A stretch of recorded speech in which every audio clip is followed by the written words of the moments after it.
agronome d'Abidjan, une référence internationale. Cette émission vous est présentée par la SODEMI, la porte d'entrée du secteur minier ivoirien. Il est 20h05 en Côte d'Ivoire et c'est l'heure de NCI 360. Bonsoir à tous et bienvenue. Au menu ce soir, la mise en garde des partis politiques contre les candidatures indépendantes.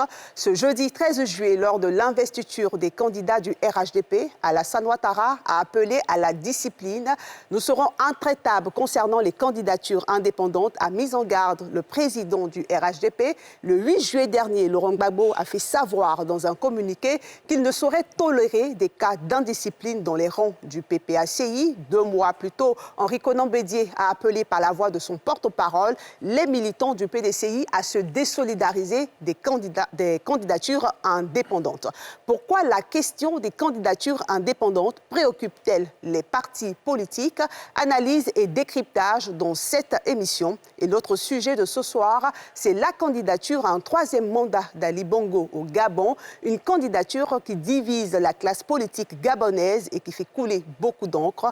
Décryptage également de l'actualité politique gabonaise dans ce numéro de NCI 360, numéro pour lequel j'ai le plaisir de recevoir pour vous et chez vous l'honorable Mbassou Ouattara, membre du cabinet du secrétaire exécutif du RHDP. Bonsoir. Bonsoir Evelyne. Et merci d'être avec nous. C'est moi qui vous remercie. Juste à côté de vous, nous avons Alafé Wakili, un fidèle de cette émission, journaliste, directeur général de l'intelligence d'Abidjan. Bonsoir Alafé. Bonsoir. Merci d'être avec nous également. Docteur Ngoran Bongali, analyste politique et spécialiste des relations internationales. Bonsoir. Bonsoir Evelyne. Et merci d'être là. C'est un plaisir. Landry Kuyo, juriste, enseignant à l'ENA. Bonsoir Landry Kuyo. Bonsoir Evelyne. Et merci d'être là. J'aimerais juste préciser que tout à l'heure, nous serons avec le professeur Simplice Dion et Jean-Yves Esso, qui est membre du bureau politique du PDCI.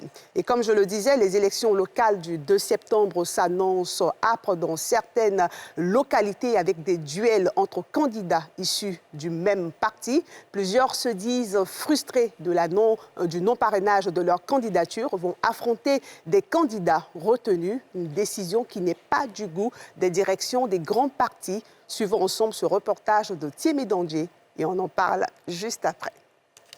À quelques 2 mois de la convocation du collège électoral aux urnes, pour le choix des maires et des présidents de conseils régionaux, la tension monte au sein des grands partis politiques où des candidatures indépendantes de cadres non retenus sont annoncées. Font office de grandes figures Yasmina Ouigné à Cocody, Touré Alpha Yaya Agbon ou encore Kipré Digbe dans le Haut-Sassandra. Ces déclarations de candidature indépendantes mécontentent au sein de leurs appareils politiques respectifs où les présidents eux-mêmes donnent de la voix. C'est le cas du président de la coalition au pouvoir, le RHDP. Procédant à l'investiture des candidats retenus, le président Alassane Ouattara mettait fermement en garde. Nous devons faire en sorte que la discipline soit vraiment le mot d'ordre pour chacun des candidats et chacun des militants, et que nous serons véritablement intraitables concernant les candidatures indépendantes. Même fermeté du côté du PPACI avec le communiqué de l'ex-président Laurent Gbagbo, qui décrète la tolérance zéro face aux indépendants, précisant dans la foulée que les auteurs des candidatures indépendantes s'exposent aux sanctions les plus sévères qui sont prévues par les textes du parti. La même menace est brandie au PDCI. Le président Henri Konan Bédié hausse lui aussi le ton. À ce propos, son porte-parole, l'honorable Soumaïla Bridoumi, relève que tout militant du PDCI-RDA qui, malgré tout, arrivera à se soustraire à des décisions que le président du parti, Henri Konan Bédié, a souverainement validées, en allant en candidat indépendant, sera considéré comme ayant violé la discipline du parti et défié par la même occasion son autorité. Comme on le voit, les grands partis sont vent debout contre les candidatures indépendantes portées par des cadres non retenus qui, eux, disent protester contre des choix arbitraires et injustes. Nous avons 2 hommes politiques sur ce plateau. Je vais commencer par vous, honorable Mbassou. Est-ce que être membre d'un parti politique est synonyme de mort d'ambition personnelle? Merci bien, Evelyne. Je dois dire qu'il est légitime pour donc, tout citoyen de vouloir servir son pays au niveau qu'il souhaite. Et donc, en venant dans un parti politique, on garde cette légitimité-là. seulement qu'on adhère à une association qui donc a ses textes. Et vis-à-vis de ces textes-là, nous avons une obligation de discipline. C'est ce qui est exprimé donc, par la démarche que mon parti, le RHDP, qui n'est plus une coalition, tel que le commentaire l'a dit tout à l'heure, mais qui est un parti politique constitué, ce n'est plus une coalition. Okay. Et mon frère Esso est là, il ne dira pas le contraire. Mais donc, on vient que le PDCI a quitté la coalition? Non, le PDCI est candidat, il n'est pas avec nous. D'accord. Voilà, donc c'est en cela que dire coalition aujourd'hui, ça ne sied pas. D'accord. Voilà, donc on vient à un parti politique, on adhère à un parti politique, on adhère à la vision d'un parti politique, à la démarche d'un parti politique pour la conquête du pouvoir d'État et donc pour la conquête donc, des pouvoirs locaux. Et en la matière, chacun de nous donc, se doit d'être discipliné et observer les décisions donc, de notre direction. C'est ce qui s'est fait parce que nous avons eu un processus inclusif de sélection qui a commencé de longs mois durant par d'abord la communication, information, partage donc d'opinions avec nos militants, nos bases. Ensuite, appel à la candidature a été lancé pour tous ceux qui souhaiteraient donc servir le parti au niveau local ou régional, c'est la même chose.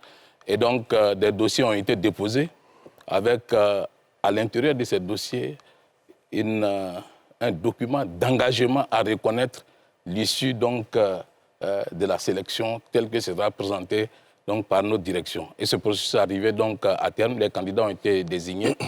Ensuite, ces candidats ont été présentés aux différentes populations dans les différentes localités de Côte d'Ivoire. Et la dernière étape, donc, c'était l'investiture de ces candidats par le président du parti, son Excellence Alassane Ouattara. Donc, on se doit d'être discipliné après tout ce processus-là. Et on va traiter au fond cette discipline. Jean-Yves Esso, sur la question des ambitions personnelles au sein des partis politiques. Oui, alors déjà, bonsoir, et puis je suis désolé pour le petit retard. Effectivement, tout homme politique a une ambition personnelle. Tout homme politique qui adhère à un parti a son ambition propre. Maintenant, effectivement, quand on appartient à une famille politique, il y a des textes à respecter. Quand les textes sont respectés et que l'issue est défavorable à un homme politique, il se doit de respecter une certaine discipline. Maintenant, si vous me posez la question de savoir qu'est-ce qui se passe avec les indépendants, je veux bien y répondre. On va arriver sur, les ambitions, okay. On va arriver sur la question de ce qui se passe avec les indépendants. J'aimerais avoir l'avis de nos autres invités sur ces mises en garde des présidents des partis politiques. Est-ce que ça fait partie du jeu démocratique ou est-ce que c'est contraire, justement, Dr Ngoron Bongali?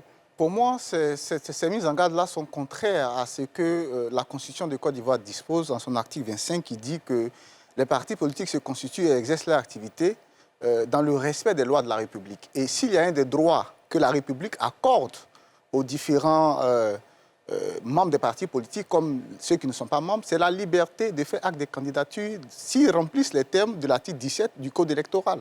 Et je crois qu'il n'y a pas de discipline intérieure ou de statut et règlement intérieur d'un parti politique qui puisse être classé au-dessus de ce que la Constitution permet. Je crois que la question de fond ici, c'est de faire en sorte que les élections demeurent toujours une occasion de sélectionner l'élite. Donc on propose une diversité de choix pour que finalement les électeurs puissent avoir la possibilité de faire des choix.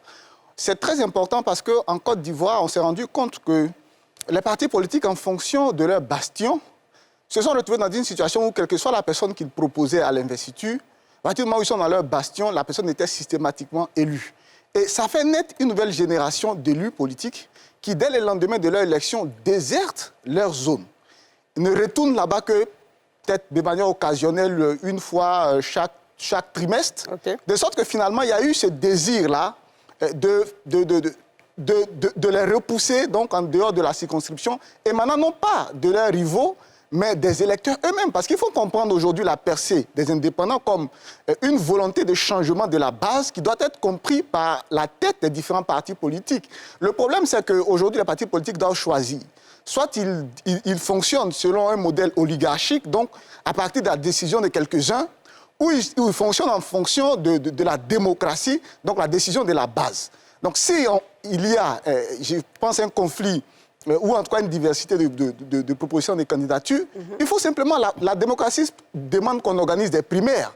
Si vous estimez que si on laisse les différentes rivalités s'affronter pendant les élections, dans ce cas, il faut créer donc cette compétition avant les élections à travers des primaires. Donc on ne peut pas réunir un groupuscule de caciques du régime qui décide d'imposer, selon un processus d'arbitrage assez opaque, qui décide d'imposer un certain nombre de candidats au détriment de certains, par exemple, qui dans certains cas ont été poussés à se porter candidat par la base elle-même.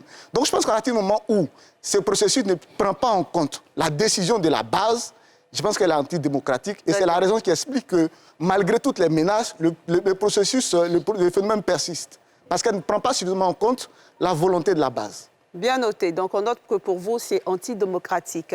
Landry Kyo, est-ce que c'est un avis que vous partagez?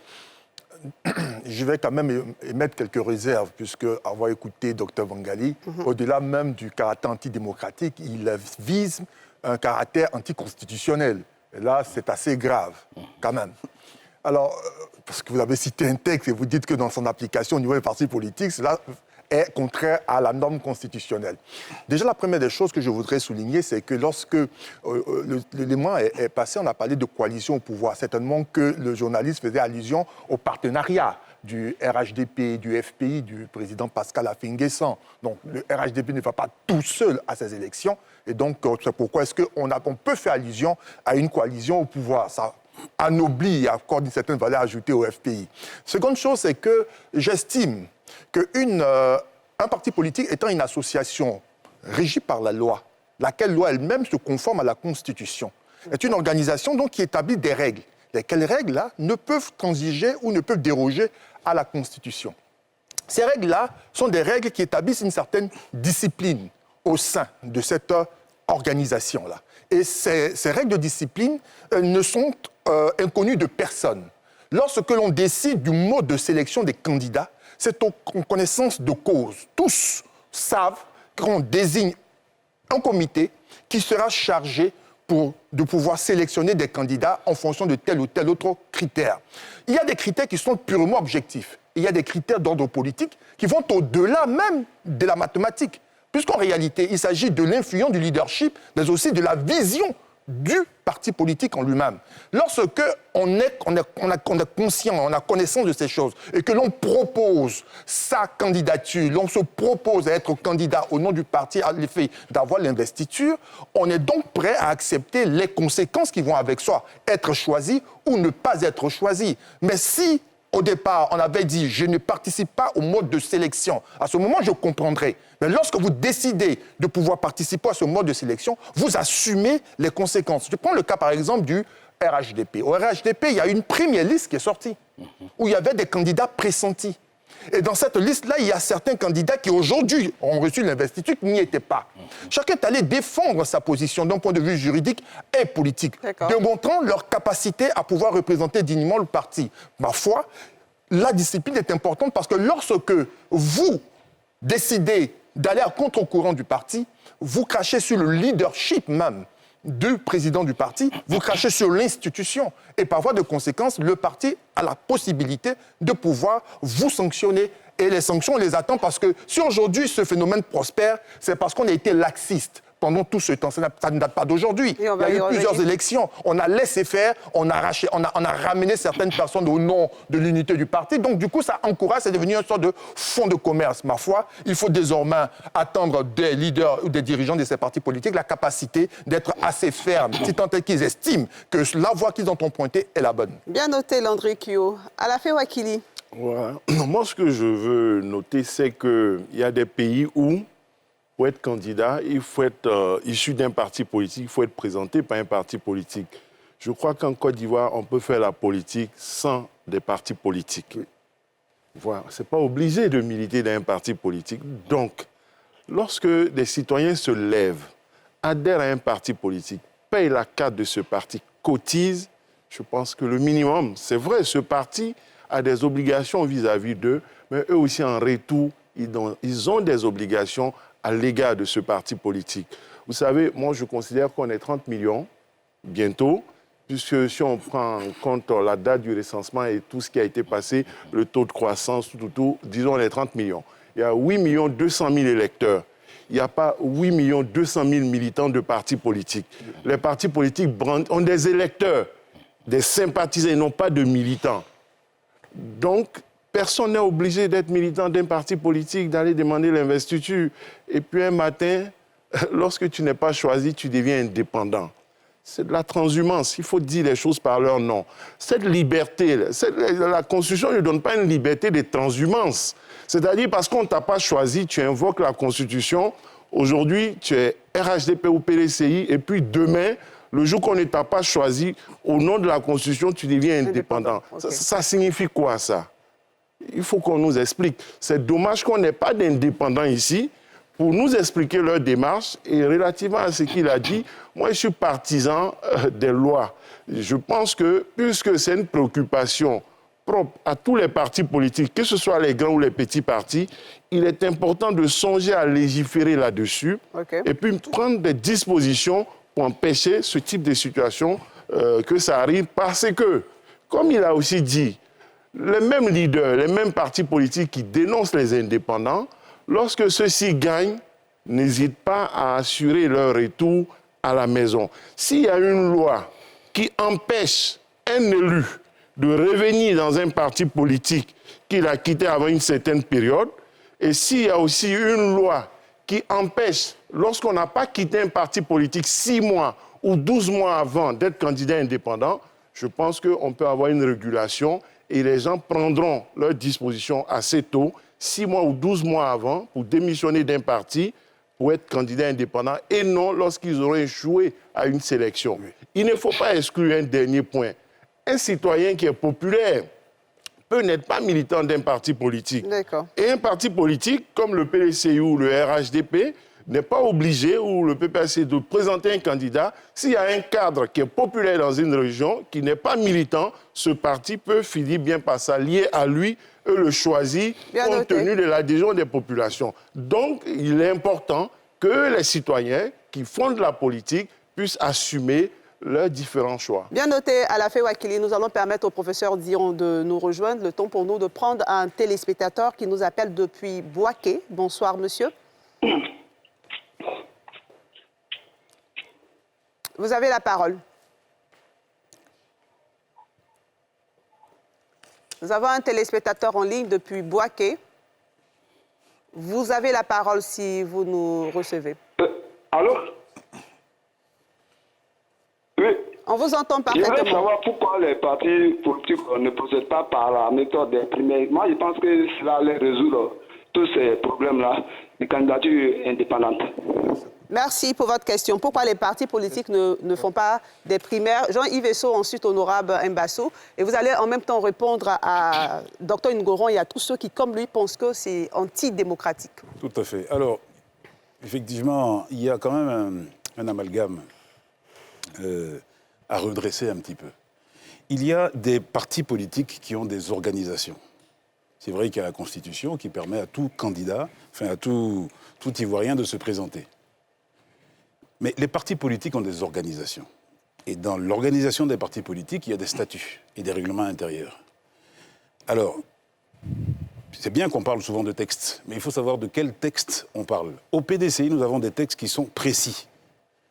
Nous avons un article, l'article 95, qui traite les cas de ce genre. Et nous avons dans le règlement intérieur 2 articles, l'article 123 et l'article 125 et 126, qui donnent les modalités d'organisation de ce dont on parle dans l'article 95.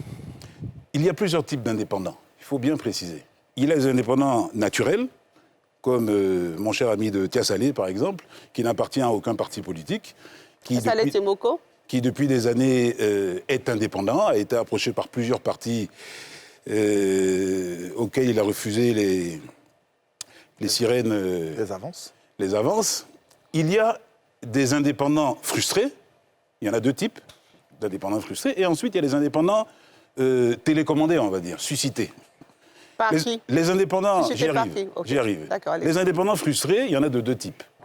Le premier type d'indépendants frustrés, ce sont des candidats qui ont déposé leur candidature et qui n'ont pas été choisis. Tout simplement. Donc ils sont frustrés parce qu'ils auraient aimé être choisis. C'est légitime, non? Tout à fait. Frustration. Tout à fait. D'accord. Mais tout dépend de la frustration. Pourquoi on est frustré? Okay. Le deuxième cas d'indépendants frustrés, ce sont des indépendants qui n'ont pas été choisis parce que les textes n'ont pas été respectés. C'est très important. Un candidat qui respecte les textes, qui dépose sa candidature à son parti, qui attend qu'un certain article soit appliqué quand il n'y a pas consensus dans sa municipalité, s'attend à ce qu'il y ait des primaires. Quand il n'y a pas des primaires, qu'il n'y a pas consensus et qu'il y a imposition d'un candidat, on a une frustration. Maintenant, la frustration, il faut la dépasser, parce que, quels que soient les textes du parti, le président du parti a un pouvoir discrétionnaire. Une fois qu'il a pris sa décision, il faut respecter la discipline du parti. Mais comment on va rechercher ces frustrés-là, cette seconde nature de frustrés qui sont pour moi des frustrés légitimes, puisqu'ils ont tout respecté, c'est le parti qui n'a pas respecté les textes. Ces gens-là, il faut les approcher. Est-ce qu'il y a des cas comme ça au PDCI? Et bien sûr qu'il y a des cas comme ça au PDCI. Des exemples? Mais écoutez, à Cocody, c'est l'exemple parfait. Hein. Les textes n'ont pas été respectés. Le consensus n'a pas été fait sur Cocody. Je pense que la démarche que le parti, ou même les cadres du parti auraient dû avoir, c'est de se rapprocher de la personne frustrée et discuter avec elle, plutôt que de lui taper sur la tête. Je suis président d'un mouvement qui s'appelle les 4 dynamiques du PDCI. Très tôt, avant qu'il y ait cette chaleur, on va dire, hein, dans le cas de Cocody, nous sommes allés en délégation voir le comité des sages, présidé par Maître Cheikh Nassila. Nous avons échangé pendant des heures et des heures sur le cas de Cocody. Nous avons prévenu que des problèmes allaient surgir à Cocody. Donc, quand il y a un cas comme ça, d'indépendant frustré, justement, il faut aller discuter avec cette personne. Le troisième cas d'indépendance, sont les indépendants... Je vais donner 10 secondes pour terminer. Donc les candidatures suscitées, mais bien évidemment, nous sommes en politique. La politique, c'est de la stratégie. Il y a des partis politiques qui suscitent des candidatures dans d'autres partis pour semer le trouble. Donc tout ça, c'est des choses à comprendre, à analyser. Mais je termine sur le point... Assez rapidement. Oui, sur un point assez rapidement. Mon ami... Wakili parlait des cadres qu'on recrute dans les régions. Vous savez, quand on est candidat, quand on est candidat susceptible d'être choisi par un parti, soit on est cadre, soit on est leader. Il y a deux choses. On peut être un cadre sans être un leader dans une commune, dans un village, hein, dans une sous-préfecture, et il peut y avoir des leaders qui ne sont pas cadres. Le leader, c'est celui qui est auprès des populations. C'est celui qui est en contact permanent avec les populations. Le cadre, c'est celui qu'on n'arrive jamais à toucher. C'est uniquement pendant les périodes des élections que son téléphone se décroche, etc., etc. Donc, les leaders, là, il faut s'en approcher, il faut, faire une coalition avec des cadres du parti pour choisir le bon candidat, le leader. Ok, bien noté. Honorable Mbassou. Merci bien, Evelyne. Je voudrais donc remercier et féliciter toutes les prises de parole tout à l'heure avant moi. Et seulement, je m'interroge comment... Bangali sait que notre processus est opaque puisqu'il n'est pas membre de notre association. Quand on n'est pas membre d'une association dont on ignore les règles, on ne peut pas faire de telles affirmations qui, à la limite, apparaissent comme une prime à l'indiscipline au sein de nos associations politiques. Et c'est en cela que je rejoins donc le frère Kuyo et les autres qui ont dit que quand on adhère à une association, on respecte les textes de cette association. Même au village, dans une association, une mutuelle du village, on respecte les textes. À plus forte raison, un parti politique au plan national qui aspire à prendre le pouvoir d'État, à l'exercer au niveau national et au niveau local. Nous avons donc, comme je l'ai indiqué, eu un processus très, très inclusif. Cela a commencé, comme je l'ai dit, par l'information, la mise en place de commissions régionales de sélection, donc dans un premier niveau de candidats, des dossiers de candidature, des traitements des dossiers de candidature. Ensuite, c'est tous ces dossiers, aucun dossier n'est resté au niveau régional. Tous ces dossiers sont remontés à la direction du parti et le président du directoire, les vice-présidents du directoire, le secrétaire exécutif, donc se sont retrouvés au cours de plusieurs séances pour analyser encore tous ces dossiers-là et, in fine, faire donc les choix sur la base, très souvent, de ce qui est venu des régions. Je le dis que notre processus a été tellement ouvert, il continue même d'être ouvert, puisque après avoir tranché, ceux qui se sont sentis frustrés ont continué à être reçus et par le présidium, le président du directoire et les vice-présidents donc du directoire, par le secrétaire exécutif et au plus haut niveau, par le président du parti qui lui-même reçoit les candidats qui n'ont pas été retenus pour leur expliquer la nécessité de la cohésion à l'intérieur du parti pour la conquête. Parce que l'exercice du pouvoir, c'est vrai, chacun se sent légitime à apporter ce qu'il peut au plan local comme au plan national, mais notre processus a été assez inclusif et c'est en cela que tous les candidats qui sont pressentis comme candidats indépendants dans notre localité, ça ne se cache pas, hein, ça se cache pas, continuent d'être donc écoutés, une oreille attentive donc à leur endroit pour leur expliquer les bien fondés des choix qui ont été faits. Parce que, encore une fois, je le dis, le processus n'est pas opaque. Nous, au RHDP, chaque militant a un exemplaire du texte. D'accord. Et les textes sont traités, le règlement, le titre 6 de notre règlement intérieur, article 43 à 48, balise la question. D'accord. Et que répondez-vous à ce téléspectateur? Et c'est la question de plusieurs Ivoiriens. Pourquoi ne pas organiser des primaires? Oui, c'est prévu. Hein. C'est prévu à l'article 46 donc, du règlement intérieur du RHDP. Il est prévu que quand le consensus n'est pas obtenu, on peut aller à des primaires. Mais le processus tel que je l'ai indiqué a pris soin de faire en sorte d'éviter tout éclatement, tout émiettement de la base. Et ce n'est pas aussi faute d'avoir expérimenté les primaires. Hein. On a organisé des primaires dans la formule ancienne de notre parti politique. Donc, on a organisé des primaires dans des localités. Ça s'est soldé par les déchirissements, non pas seulement au sein du parti, mais au niveau des communautés. Bien noté. Parce que vous savez que le vote est communautaire en Côte d'Ivoire. Bien noté. Docteur Ngoran Mangali, impatient de réagir. Oui, je pense que dans tout le processus qu'il a décrit, à aucun niveau on ne voit l'implication, la prise en compte de la volonté de la base du parti, ou en tout cas la base électorale.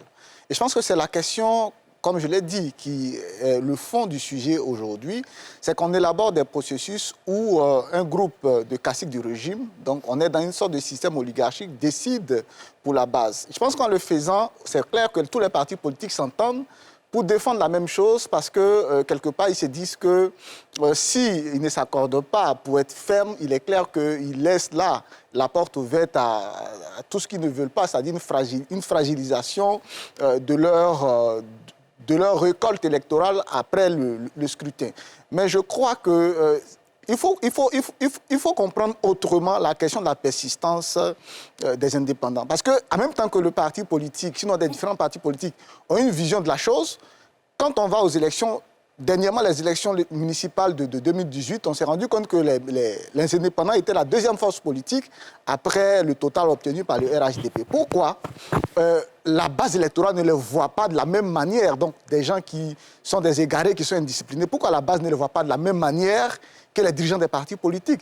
Tout simplement parce qu'ils sont l'expression d'un désir de changement qui n'est pas suffisamment pris en compte par le processus qui a été établi par les différents partis politiques, qui, je le rappelle encore, quand je dis que c'est un processus opaque, cela suppose que, c'est vrai, on a ouvert à tous ceux qui formulaient des velléités de candidature de venir déposer leur offre, mais est-ce que dans le processus de sélection, finalement, la décision n'a pas été prise par un groupe de personnes? Quand on parle d'opacité, c'est de ça qu'on parle.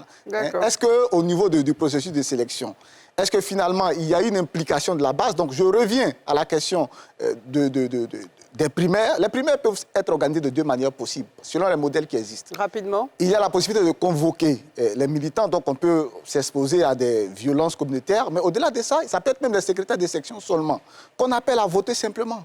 les secrétaires de section, je ne sais pas comment on les appelle dans chaque parti politique, qui viennent voter, tout simplement. Je pense que si la première formule peut être considérée comme coûteuse en termes de vie humaine ou de violence, et en termes d'investissement financier, au moins, on peut appliquer la deuxième formule qui consiste à convoquer simplement les secrétaires de session pour qu'ils aient la possibilité de se prononcer, de sorte que la décision du parti soit en tout cas recouverte par, disons, cette dose de légitimité qui vient de la base. Donc j'insiste là-dessus. La question de fond, c'est à quel degré on implique la base, on prend en compte les désirs, les aspirations au changement de la base dans la désignation du processus des différents candidats. Donc, tant que ce critère n'est pas dans le processus, ça demeure un processus oligarchique et opaque. On comprend bien cette question de fond. Professeur Dion, bonsoir et merci d'être avec nous. Merci beaucoup. Votre avis sur ces mises en garde contre les candidatures indépendantes au sein des partis politiques? Bon, c'est le ton qui fait la musique. D'accord. Donc, quand le chef de l'État donne ce ton, c'est parce qu'il y a nécessité de le faire.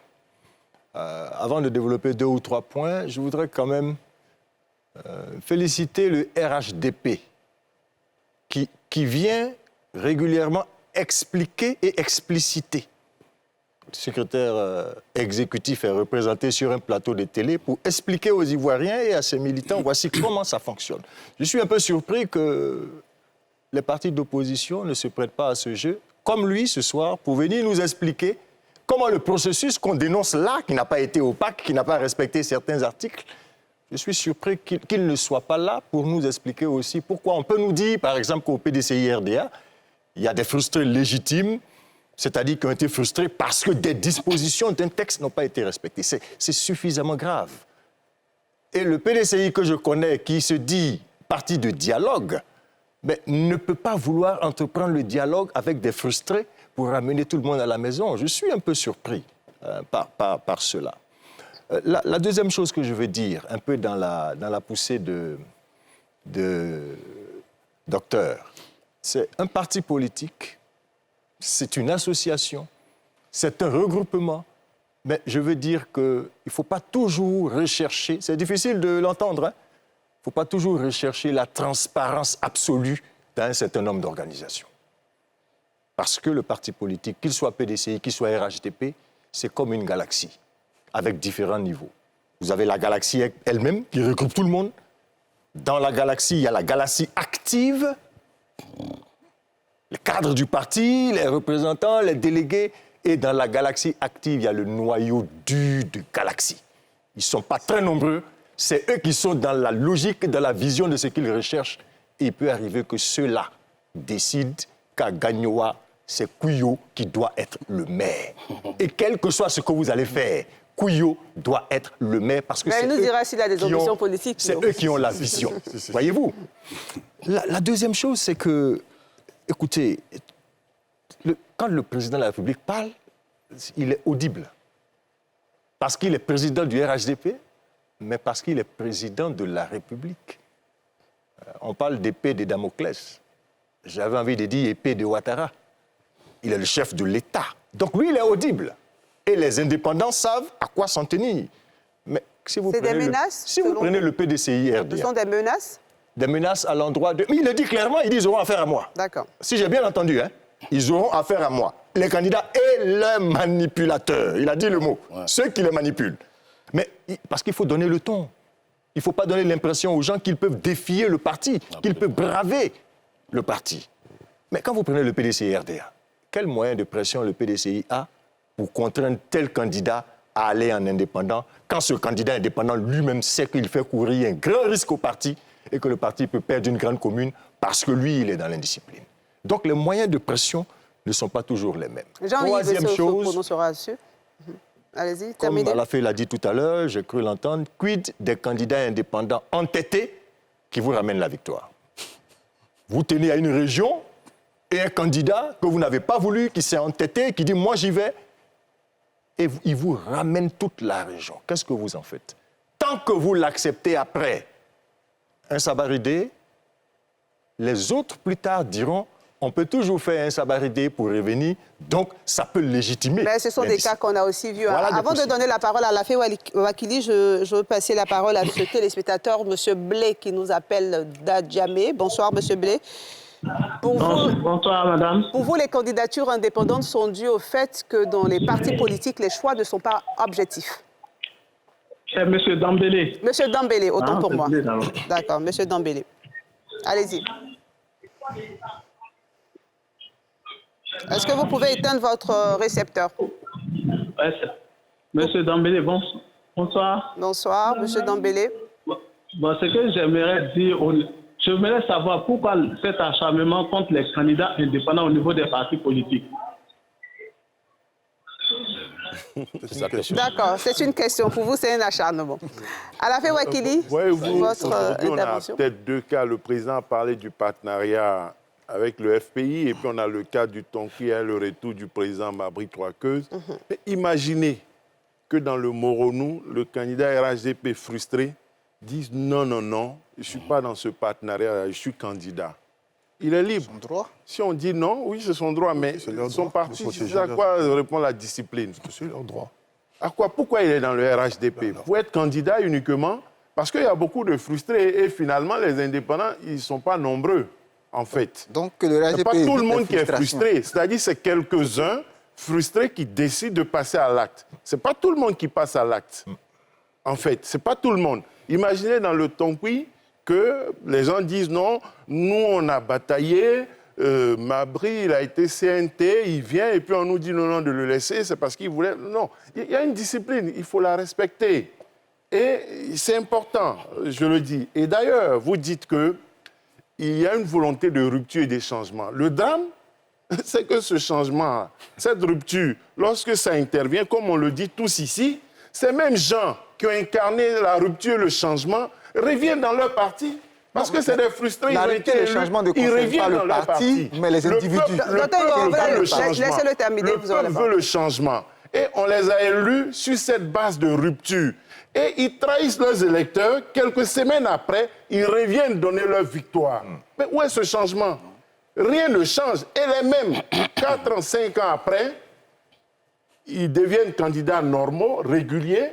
Et quand la fois suivante, on ne les choisit pas, ils redeviennent indépendants. Rapidement, ensuite. Je pense que saluer ici la posture d'Assalé Tiemoko, qui est un bon indépendant, qui résiste aux sirènes.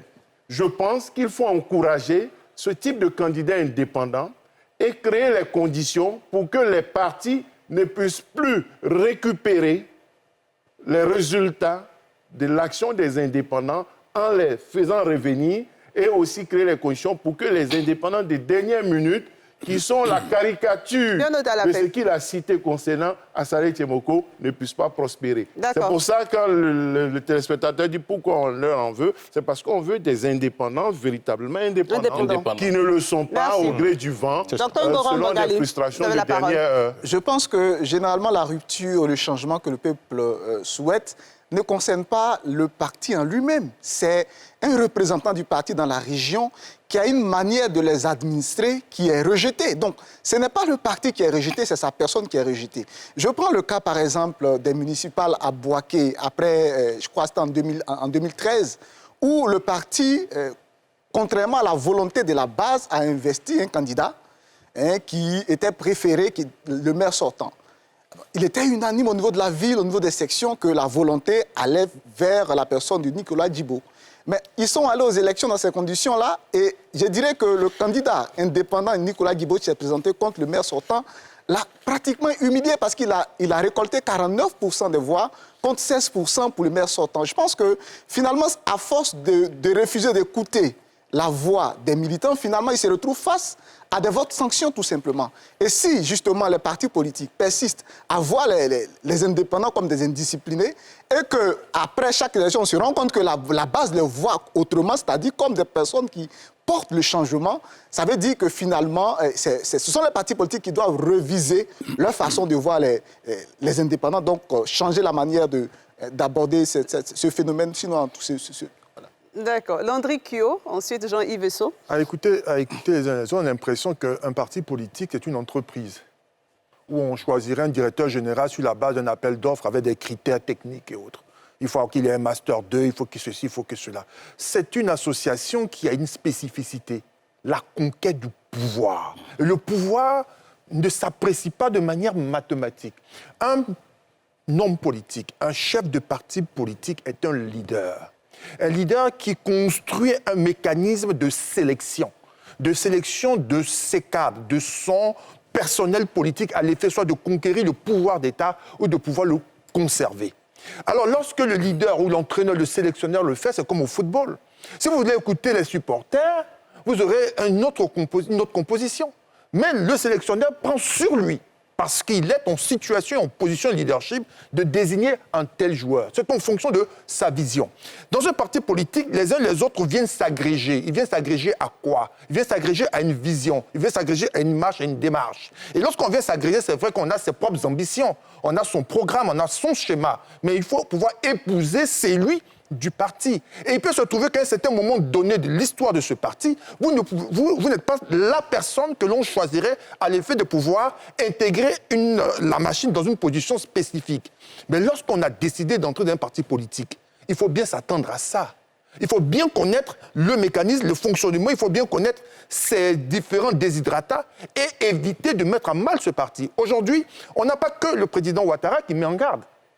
Le président Bédié, le président Laurent Gbagbo, grand démocrate de son État.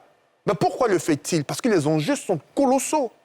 Aujourd'hui, ces élections-là de mi-mandat préparent autre chose, préparent des élections présidentielles de 2025, l'élection présidentielle de 2025. Personne n'a envie de laisser l'impression que son parti est un parti qui est déstructuré.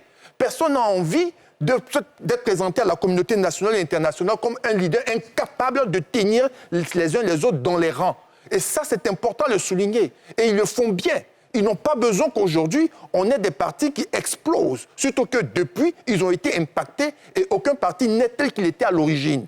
Donc, ils donnent le ton. Et ce ton-là, il est important. Peut-être qu'il est martial, mais souvent, il est important de le faire lorsqu'on était un leader de parti politique, de dire c'est moi qui ai choisi, c'est moi qui ai décidé, et on suit cette marche-là. Jean-Yves Esso ici, ensuite. Oui, alors vous savez, quand on parle de discipline, il faut avoir des moyens de coercition. C'est très important. Pour faire respecter une discipline, il faut pouvoir sanctionner.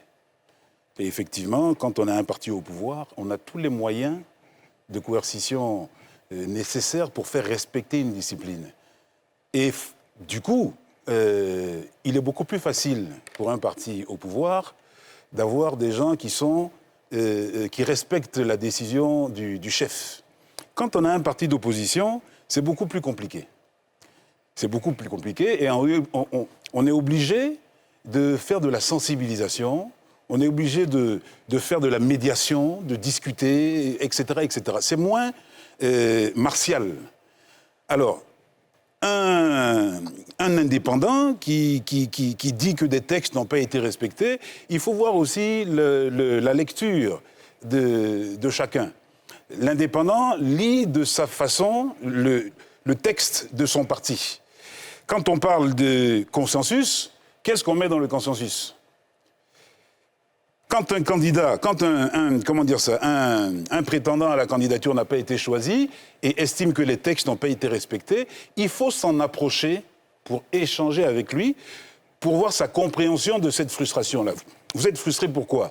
Vous dites que l'article 95 n'a pas été respecté parce qu'il n'y a pas eu consensus. Mais qu'est-ce que vous entendez par consensus? Est-ce que dans le cas, par exemple, du PDCI, cette démarche a permis de ramener certaines personnes sur leurs décisions? Je pense à Yasmina Ouyen, par exemple, à Cocody. Mais bien sûr, mais c'est pour ça qu'il faut constamment discuter. Il faut sensibiliser.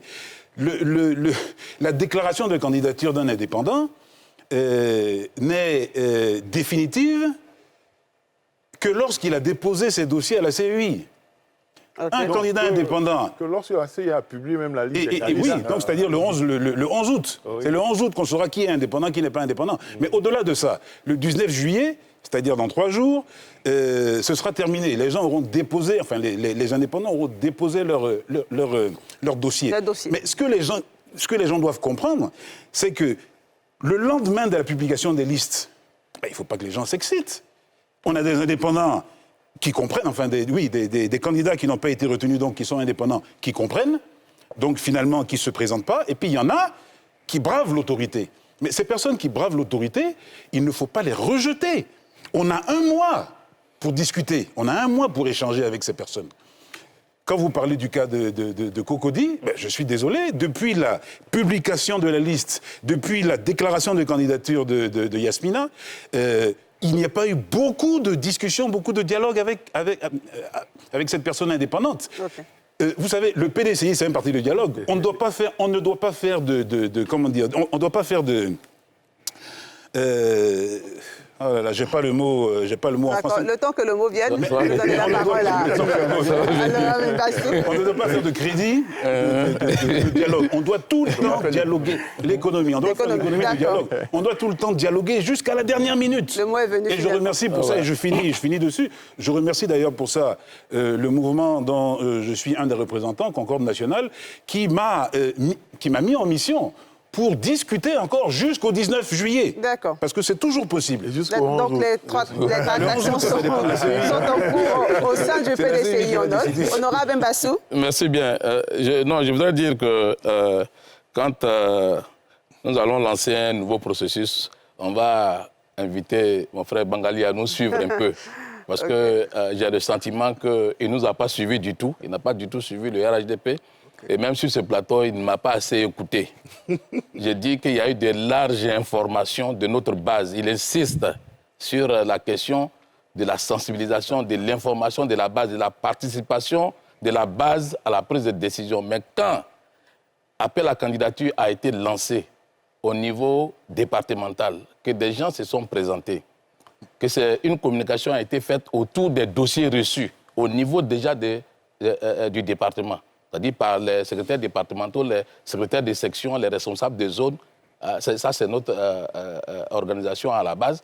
Quand ces informations sont parties, que les dossiers ont été ramenés à la direction, qu'après avoir appliqué l'article 44 qui dit qu'en définitive, le candidat à l'élection doit avoir la capacité, il s'agit du développement local, la capacité et être de bonne moralité, c'est-à-dire la question des vertus, être de bonne moralité, n'avoir aucun casier judiciaire. Quand après tout ce processus-là, des gens se sentent frustrés, je dis c'est légitime. Mais la direction continue. La direction, j'ai dit au plus haut niveau, le président du parti lui-même, mais très tôt même, quand les choix ont été faits, des candidats à la candidature. C'est le cas au plateau, c'est le cas dans d'autres localités qui ont appelé automatiquement à soutenir le candidat désigné par discipline. Mais cela devait pouvoir faire par tous les autres. On peut comprendre que quelqu'un est mal, mais l'intérêt du parti l'emporte. L'intérêt du parti qui a une vision d'une Côte d'Ivoire que nous sommes en train de construire, au plan national et au plan local. Parce qu'aujourd'hui, le développement tel qu'implémenté par le président de la République ne se fait pas... ne trie aucune région, ne trie aucune localité. Et il a dit, bientôt, nous allons passer à un taux de couverture de 100% d'électricité d'ici 2025. C'est quelque chose à saluer. Il ne faut pas que des questions d'indiscipline viennent grincer cette machine qui est en train d'offrir aux Ivoiriens le mieux-être. Avis bien noté, on va faire juste une courte pause et on continue les échanges juste après. Port autonome d'Abidjan, une référence internationale. La SODEMI, la porte d'entrée du secteur minier ivoirien. Retour sur le plateau de NCI 360. Dans cette première partie d'émission, nous parlons des mises en garde des partis politiques contre les candidatures indépendantes.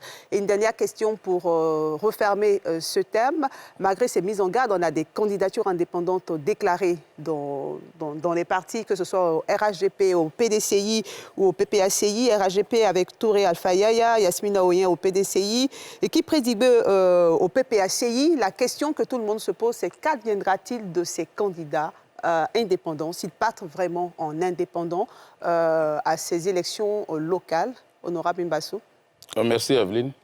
Je pense que pour le moment, il y a des velléités donc de candidatures indépendantes. C'est ce que nous avons noté donc, au niveau donc, du RHDP. Et les échanges continuent, l'écoute active continue. Donc, et si les échanges échouent, qu'est-ce qui va se passer? Non, on ne va pas échouer. D'accord. On ne va pas échouer. le RHDP ne va pas échouer parce que la question est, je vais dire, c'est sérieusement traitée au plus haut niveau. Et le président l'a dit, on peut toujours rebondir. Il n'y a pas que ces élections-là. D'autres offres sont possibles. Si ce n'est pas aujourd'hui, ça peut être les échéances à venir. Il faut donc savoir raison garder et comprendre que la discipline du parti nous commande à un moment donné de respecter notre engagement, de respecter notre choix, d'adhérer à une formation politique.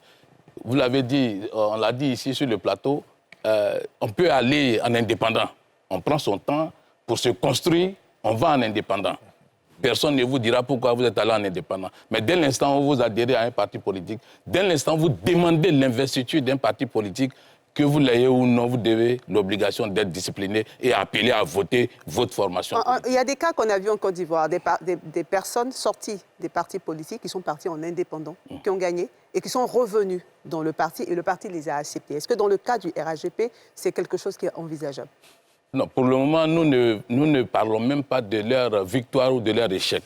Nous sommes convaincus que la négociation va nous permettre donc d'éviter les candidatures indépendantes parce que, je le disais tout de suite, même quelqu'un qui avait été élu indépendant, aujourd'hui m'a vu saluer quelqu'un dont moi j'ignorais tout, des velléités des candidatures, mais faire le reproche de saluer quelqu'un qui a des velléités de candidature indépendante. Bah, lui-même, il sait, donc lui-même, il sait qu'être indépendant, c'est pas bon pour moi. Voilà, donc, vous savez, donc c'est pas comme Esso l'a dit, comme d'autres l'ont dit, c'est pas la question des indépendants frustrés après avoir échoué à l'investiture du parti, c'est pas des indépendants. Voilà, c'est pas des indépendants. L'indépendant, c'est celui qui a pris le temps de se construire de longues années durant et qui va sans demander l'investiture d'un parti politique. Jean-Yves Esso. Oui, moi je ne comprends pas comment le RHDP a des problèmes d'indépendants. Ça me surprend toujours. Un parti qui est au pouvoir, qui a des problèmes d'indépendants, ils ont moins de problèmes que nous. Quand on a un parti d'opposition, c'est compliqué. C'est compliqué d'imposer la discipline. Mais quand on a un parti au pouvoir, comme il a dit tout à l'heure, il y a des moyens de rebondissement, il y a des choses qu'on peut donner. Mais c'est plus facile. C'est plus facile quand on est au pouvoir. C'est pas évident. Et très sincèrement, avec l'organisation que je vois du RHDP, je suis surpris de voir qu'il y ait des candidatures indépendantes. Avec les sorties publiques de M. Bakongo, je ne sais plus qui d'autre, qui dit mais comment un indépendant qui est dans mon cabinet, comment je peux accepter qu'un indépendant soit dans mon cabinet? Mais il ne peut pas y avoir d'indépendant au RHDP, c'est pas normal. Revenons sur le cas du PDCI. Par contre, au PDCI, des candidats indépendants? Au PDCI, nous devons parler, nous devons dialoguer, demander pardon, négocier. Et qu'est-ce que vous allez faire si, malgré tout cela, il y a des candidats indépendants? Non, mais vous savez, pour l'instant, au PDCI, là, il n'y a aucune candidature indépendante pour l'instant. Oui, ni ailleurs. C'est le 11, mais ça c'est leur problème. C'est les velléités, voilà, les velléités des candidatures. C'est le 11 août qu'on saura s'il y a des indépendants dans notre parti. Pour l'instant, il n'y en a pas. Voilà. Et nous sommes un parti de dialogue. Donc, on continue à négocier. Et les gens vont rentrer dans les rangs. D'accord. Rapidement, un tour de table pour refermer ce terme. Je pense que les partis politiques sont réalistes, donc forcément, ils seront rattrapés. Les discours qui tiennent aujourd'hui de sévérité seront rattrapés par la question de la comptabilité numérique, une fois qu'on aura fait le bilan du résultat de ces élections. Surtout que, généralement, ces indépendants-là, poussés par la base, battent à plate couture les candidats des partis qui ont été investis. On a vu des cas à Daoukro ou encore à Bouaké en 2013, de sorte que quand on regarde les écarts de voix, on se rend compte que le parti admet qu'il s'est trompé. Et dans le cas du RHDP, par exemple, en 2018, j'ai même entendu une théorie qu'ils ont inventée pour les excuser. Ils ont dit que même il y a certaines circonscriptions où les candidats avaient plus de chances en se présentant en tant qu'indépendants Donc, ils comprennent, ils les ont reçus. Je pense que ça ne sera pas la dernière fois. Cette année encore, on a tenu un discours de sévérité, mais à la fin, ils vont inventer une nouvelle théorie pour les réintégrer comme ils l'ont fait déjà par le passé. Parce qu'ils sont réalistes. OK, merci. On va donc refermer ce thème s'il n'y a plus d'avis sur la question et aborder donc le deuxième thème de ce soir. Après l'annonce le 9 juillet de sa candidature aux prochaines élections présidentielles, Ali Bongo a été investi candidat pour son parti, le Parti démocratique du Gabon. Et il a annoncé au cours de cette cérémonie être prêt pour se lancer de nouveau dans la course. Suivant ensemble ce reportage de Nadia Ega et on ouvre les échanges juste après.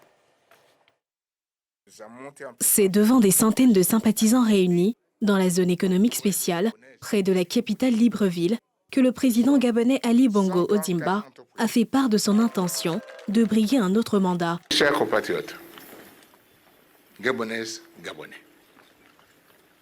vous continuez d'écrire cette histoire et ce futur ensemble parce que rien ne compte davantage que la réussite de notre pays. Parce que rien ne compte davantage que votre réussite à vous. J'annonce officiellement, aujourd'hui, je suis candidat. Une candidature qu'il justifie par sa volonté de poursuivre la réalisation de grands chantiers et le développement de son pays. Candidat pour poursuivre le travail. Candidat pour amener le Gabon plus loin, beaucoup plus loin. Candidat pour gagner la bataille économique. Candidat pour gagner la bataille du travail. Candidat pour gagner la bataille du changement. Au sein de la population, cette annonce est appréciée diversement. Honnêtement, je ne pense pas qu'il a les chances de gagner. À moins qu'il utilise encore la force, comme en 2016, en tirant sur la population qui est censée voter ou donner le pouvoir. Si c'est dans les urnes, les Gabonais ne voteront pas pour lui. Ali Ben va gagner parce qu'il a mis l'égalité de chance, il a trouvé le travail au Gabonais, il a résolu le chômage au Gabon. Il peut gagner parce qu'il fait fort pour notre pays, le Gabon, et il fait développer notre pays, le Gabon, parce que s'il n'y avait pas cette société, il ne devait pas me retrouver aujourd'hui avec cette casquette aujourd'hui. Âgé de 64 ans, Ali Bongo Ondimba a été élu pour la première fois en 2009 à la suite du décès de son père Omar Bongo, qui a dirigé pendant plus de 41 ans le Gabon. Après 14 ans au pouvoir, le président Ali Bongo, réélu en 2016, espère bien une nouvelle réélection face à une opposition pour l'heure désunie. Pour l'heure, une vingtaine de personnalités ont déjà annoncé leur intention de se présenter. La clôture officielle des candidatures est prévue ce mardi 11 juillet. Et pour aborder ces thèmes, nous avons des intervenants depuis le Gabon. Justin Intoutou Mémé Ondong, militant du Parti démocratique gabonais. Bonsoir, monsieur. Bonsoir madame, bonsoir messieurs sur le plateau, bonsoir à tous et à toutes. Et je rappelle que vous êtes membre de l'agence gabonaise de presse. Nous avons également Maître Oyane Ondo, avocate au barreau du Gabon, qui est défenseuse des droits humains. Bonsoir Maître. Bonsoir à vous, bonsoir aux invités sur le plateau et bonsoir à la Côte d'Ivoire. Nous sommes très ravis de vous avoir sur ce plateau de NCI 360. Donc, comme on l'a vu dans l'élément, Ali Bongo a annoncé sa candidature le 9 juillet dernier. Il y a eu beaucoup de spéculations sur cette candidature. Sera-t-il oui ou non candidat? Et finalement, il a annoncé sa candidature. La première question qu'on se pose, c'est pourquoi a-t-il tardé? Je vais commencer par vous, monsieur Ondong, Justin. Écoutez, madame, merci de me donner la parole. J'aurais voulu, au nom de la galanterie, que ce soit Maître Paulette Yanondro, une femme, qui prenne la parole en premier. Mais vous êtes membre du Parti démocratique et vous pouvez nous expliquer si Ali Bongo a hésité ou pas avant de se présenter à ce troisième mandat. Non, d'abord, je ne peux pas vous dire qu'il est à un moment ou un autre hésité, parce que je ne suis pas dans sa tête. D'accord. Mais Ali Bongo Ondimba est le président de la République sortant. Il lui appartenait de choisir le temps, le moment et le jour de rendre publique sa décision, soit de se présenter à une nouvelle candidature, parce qu'il ne s'agit pas d'un troisième mandat, il s'agit d'une troisième candidature, puisque les Gabonais n'ont pas encore voté, les Gabonais n'ont pas encore choisi, donc Ali Bongo ne brigue un troisième mandat mais c'est une troisième candidature, je vais formuler ça comme ça. Okay. Donc nous avons tous été heureux, nous, les militants du Parti démocratique gabonais, le parti dont Ali Bongo Ondimba est le président, distingué camarade président comme on l'appelle, de sa déclaration du 9 juillet dernier à la zone économique spéciale de Nkok, une zone franche, à quelques kilomètres de Libreville, pour sa déclaration. Maintenant, nous, en tant que militants du Parti démocratique gabonais, nous, en tant que soutien de son action politique générale depuis son accession à la magistrature suprême en 2009, nous attelons à être prêts pour aller sur le terrain politique et convaincre les Gabonais de renouveler à nouveau leur confiance au candidat Ali Bongo Ondimba. Maître Oyanando, selon vous, pourquoi Ali Bongo a-t-il tardé pour annoncer sa candidature? Je serai vraiment la dernière personne à répondre à cette question parce que je n'en sais rien du tout. D'accord. Et en réalité, les questions de à quel moment déposer les candidatures ou pas ne m'intéressent pas du tout. Je trouve ça très réducteur. Moi, ce qui m'intéresse, c'est d'analyser les situations. Pourquoi les Gabonais vivent-ils dans la pauvreté? Pourquoi, dans un pays aussi riche que le Gabon, la grande partie de la population vit dans la misère? Pourquoi, alors qu'on fait les élections depuis 1990, pourquoi on est toujours dans les mêmes situations, du serpent qui se mord la queue? Pourquoi il n'y a pas de développement?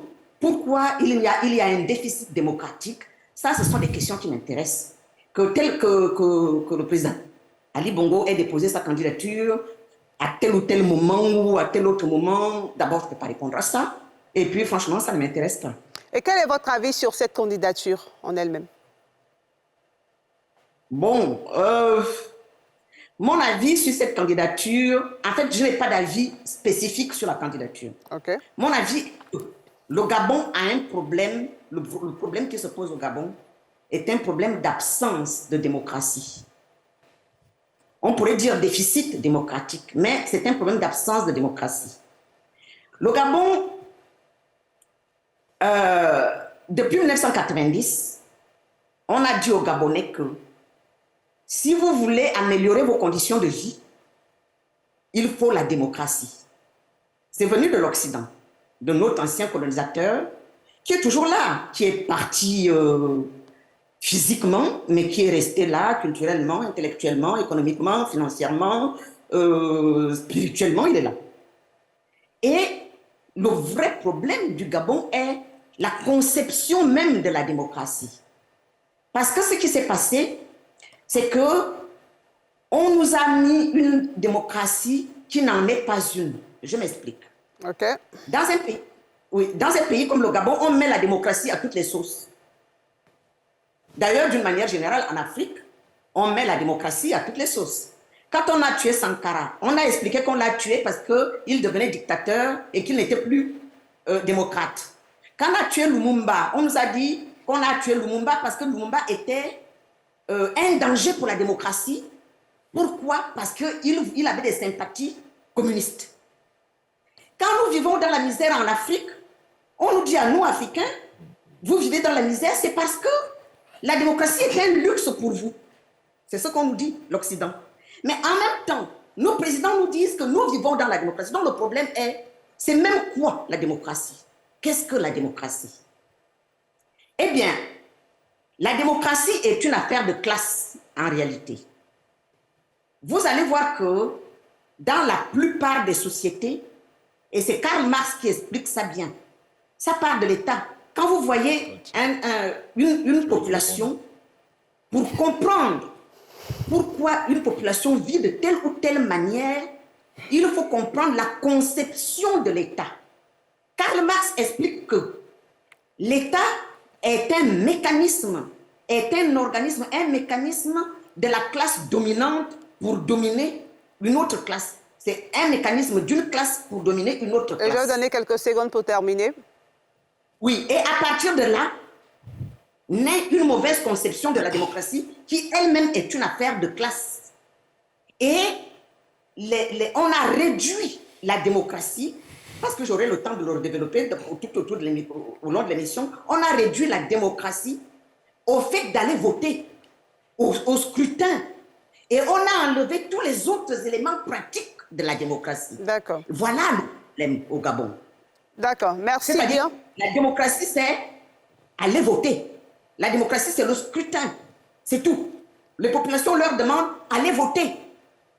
Avant, ça ne vous regarde pas. Ce qui se passera après, ça ne vous regarde pas. Allez seulement voter. Merci pour cet avis, Maître Oyan, qu'on note bien. Donc, avec moi ici en plateau, les invités souhaitent réagir. Docteur Ngoron Bongali, cette candidature d'Ali Bongo, troisième candidature, pour parler comme M. Odong. Oui, je pense que ce n'est pas étonnant parce que le Gabon est un cas d'école en matière de patrimonialisation du pouvoir. C'est-à-dire que on est dans un cas de figure où, en principe, selon les conditions démocratiques, disons que le président de la République ou le régime au pouvoir doit être locataire du pouvoir pour un mandat, 2 mandats, il y a une limitation. Dans le cas du Gabon, depuis 55 ans, il y a un système qui est inféodé, qui est immiscé dans toutes les structures de l'État, de sorte que ce système a développé une capacité d'adaptation à toutes les situations possibles. Ce système peut continuer d'exister quand il n'a pas de tête parce qu'il a atteint un niveau en 55 ans de résilience qui est tel que quand il y a des situations de confrontation assez violentes avec l'opposition, il lâche du lest en accordant, dans le cas d'un gouvernement d'ouverture, il bâtit des rapports de clientèle politique pour apaiser la situation. En 2018, par exemple, après les élections difficiles de 2016, il y a eu une concertation nationale qui a donné l'impression d'accorder quelques évolutions démocratiques en termes de scrutin à 2 tours. Et puis, aujourd'hui, on se retrouve dans une situation où le président, sinon le chef de ce système patrimonial, est affaibli. Et on convoque une nouvelle concertation et toutes les avancées démocratiques qui ont été acquises pendant la concertation nationale précédente ont été pratiquement tous rejetées. C'est-à-dire qu'aujourd'hui, on est revenu à un système d'une élection à un seul tour parce qu'avec une opposition divisée, comme on le voit aujourd'hui, il est clair qu'il est plus facile pour le président Ali Bongo de gagner au premier tour parce qu'au premier tour, il y a encore l'espoir chez chacun des opposants d'avoir sa chance. Donc, ils vont aller tenter leur chance en quelque sorte, de sorte que finalement, quand ils vont rendre dispersés, le président Ali Bongo peut se retrouver à diriger le Gabon avec une majorité relative. Je pense que cela est dangereux pour un pays parce qu'il s'agit du destin d'un pays, il ne s'agit pas d'un village ou en tout cas d'une classe. Et donc, diriger un pays avec une majorité relative, c'est quelque chose qui, je crois, contribue à fragiliser la légitimité politique. Okay. Mais comme je l'ai déjà dit, je pense que le plus important au Gabon, c'est qu'il y a un système patrimonial qui a 55 ans d'âge, qui a cultivé un système de résilience face aux situations. Et donc, tout naturellement, il fonctionne et il continuera de fonctionner parce que dans toutes les institutions de l'État, il est assez implanté, inféodé. Et donc, il y a une sorte d'alternance impossible dans ce contexte de lecture. Fewakili. Oui, moi, je voudrais noter que la démocratie, ce n'est pas que le vote. Il y a le vote, il y a l'élection, mais ce n'est pas que le vote et l'élection. Comme l'a dit Maître Oyan. Voilà, c'est un moment de la démocratie. Et après le vote, qui est un moment important du reste, après le vote, il y a l'exercice du pouvoir, il y a la gestion, il y a la possibilité de contrôler, qui est offerte aux citoyens avec les lois, les constitutions ou autres. Et puis, le vote revient à un moment nouveau, assez régulier, avec la possibilité de faire sanction lorsque l'on estime que les personnes à qui on a confié le pouvoir n'ont pas été à la hauteur. C'est pour ça qu'il faut créer les conditions pour que l'élection soit transparente, pour que les conditions soient équitables au niveau de l'élection. Et je pense que dans le cadre d'une élection présidentielle, c'est vrai, il y a encore quelques pays, mais avec aussi des règles, un peu comme au Nigeria, où il faut avoir une certaine majorité d'un certain nombre d'États qui sont encore à la majorité relative, mais la tendance, c'est à la majorité absolue, soit au premier tour, soit après 2 tours. Donc il est important, je pense que ce recul qu'il a indiqué puisse être revu et qu'à l'avenir, on revienne à ces 2 tours. En même temps, je note la résilience du citoyen gabonais Ali Bongo. Okay.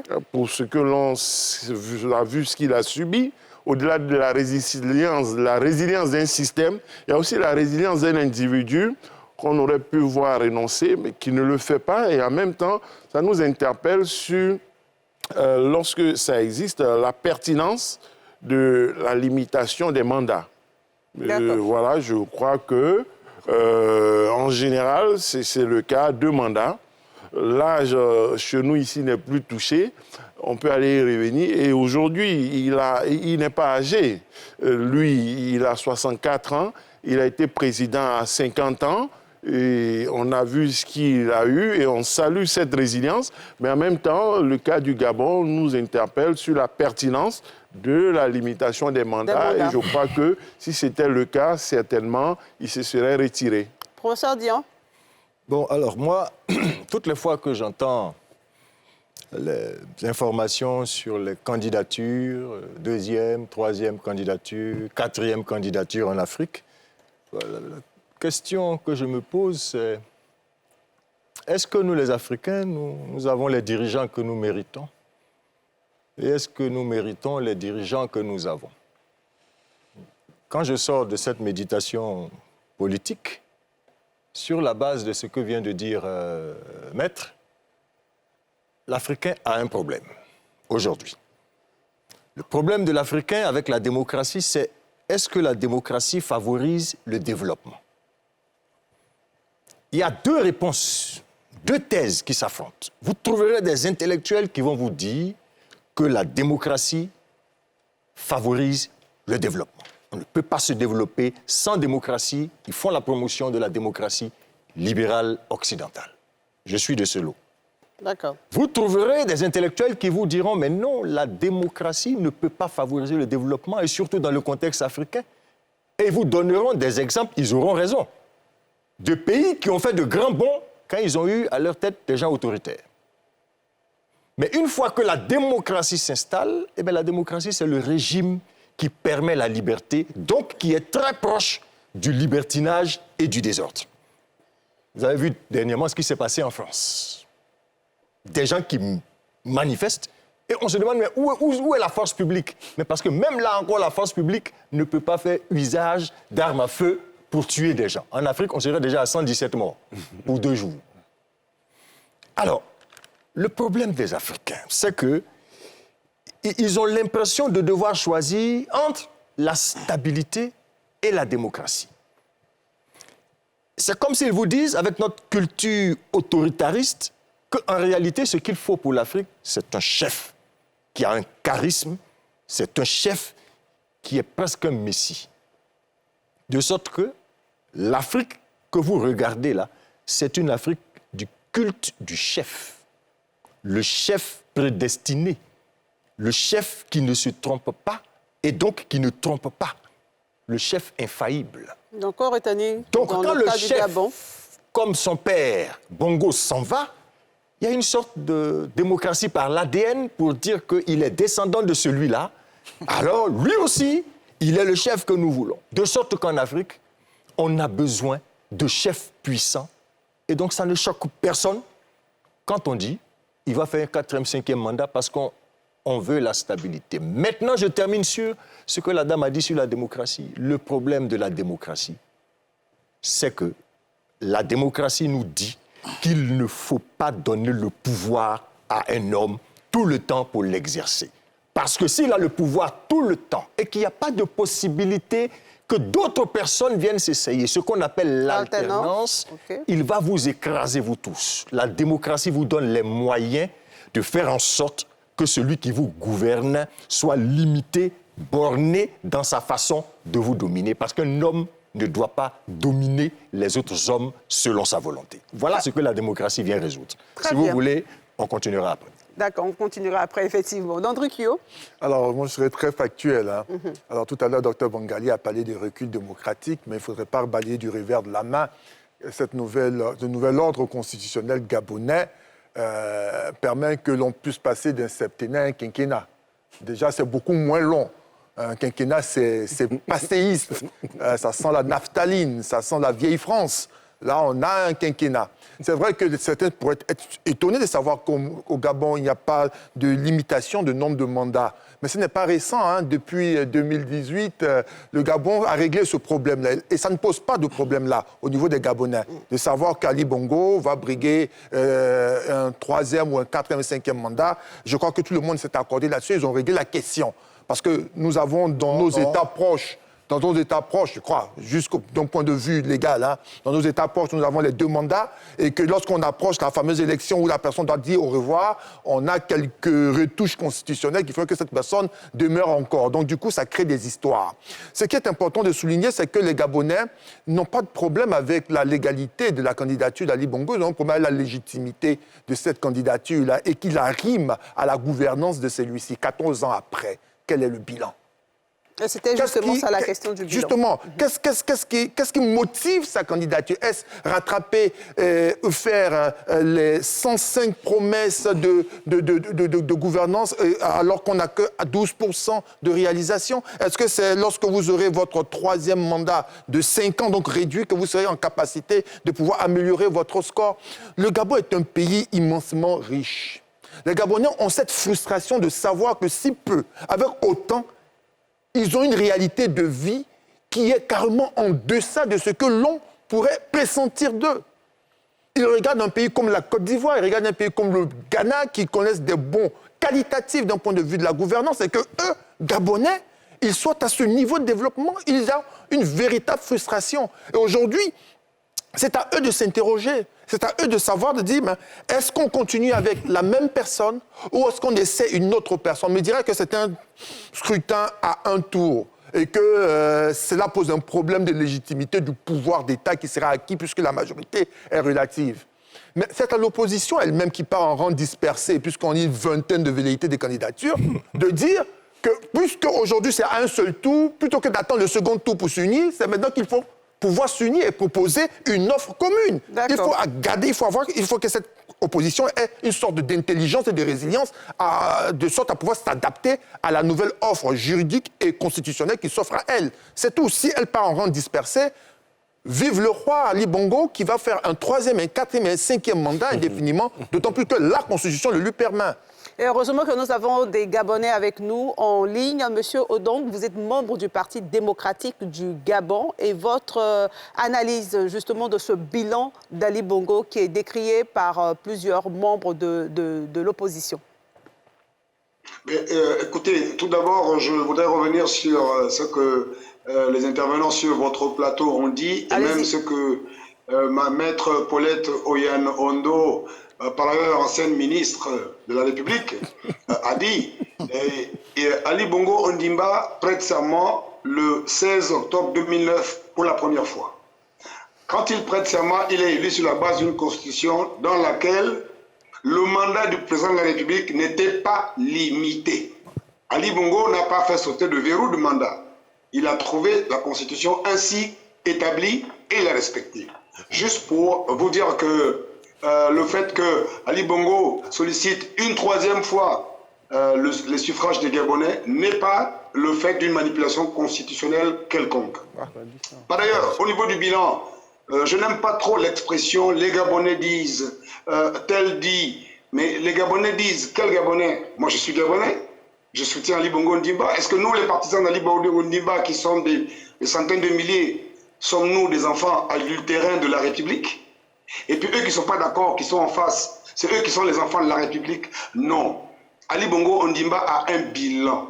Le bilan, en tant que candidat, il le fera et le fera connaître.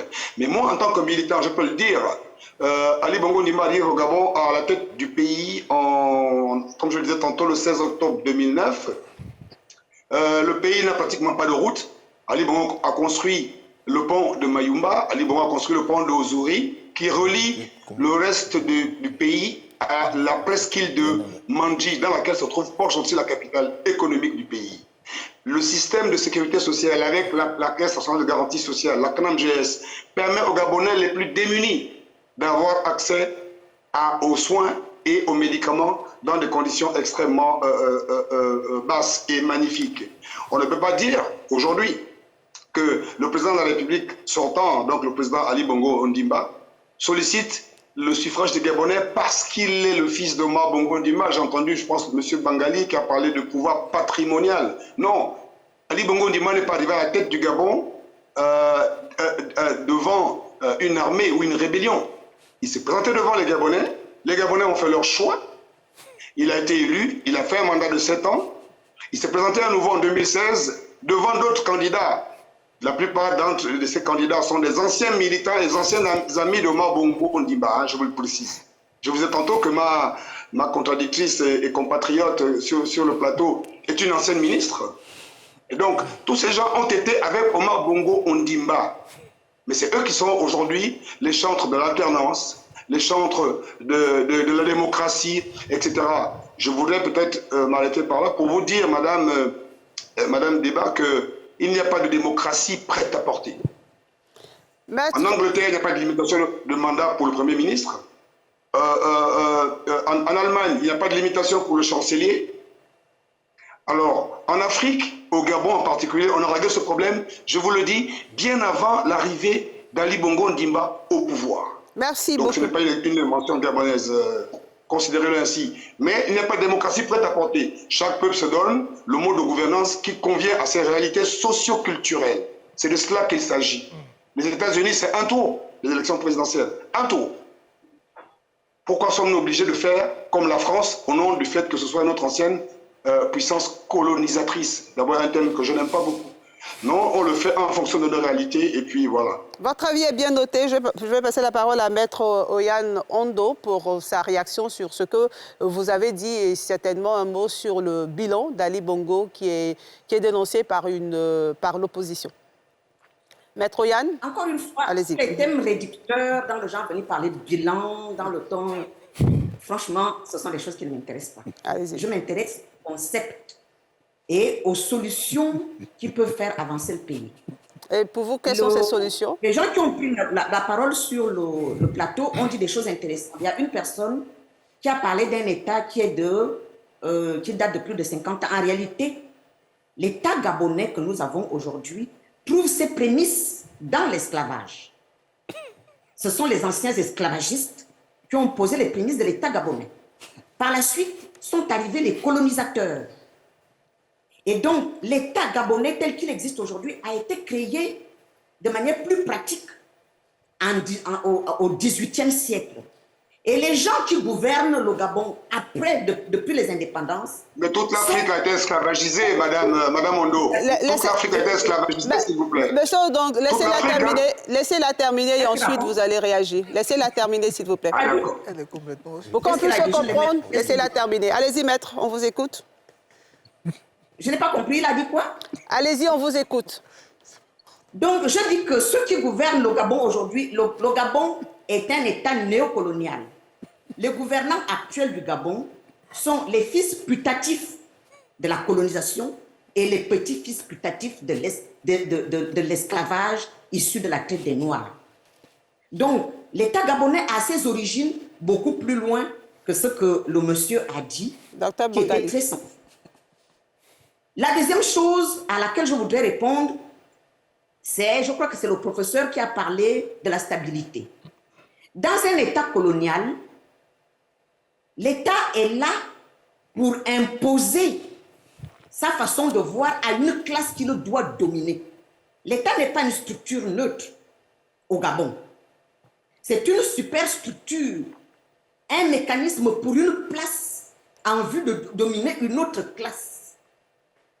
Et dans ce jeu de domination, l'État crée un certain nombre de mécanismes pour faire accepter l'arbitraire en prétendant résoudre les problèmes pour créer un ordre stable.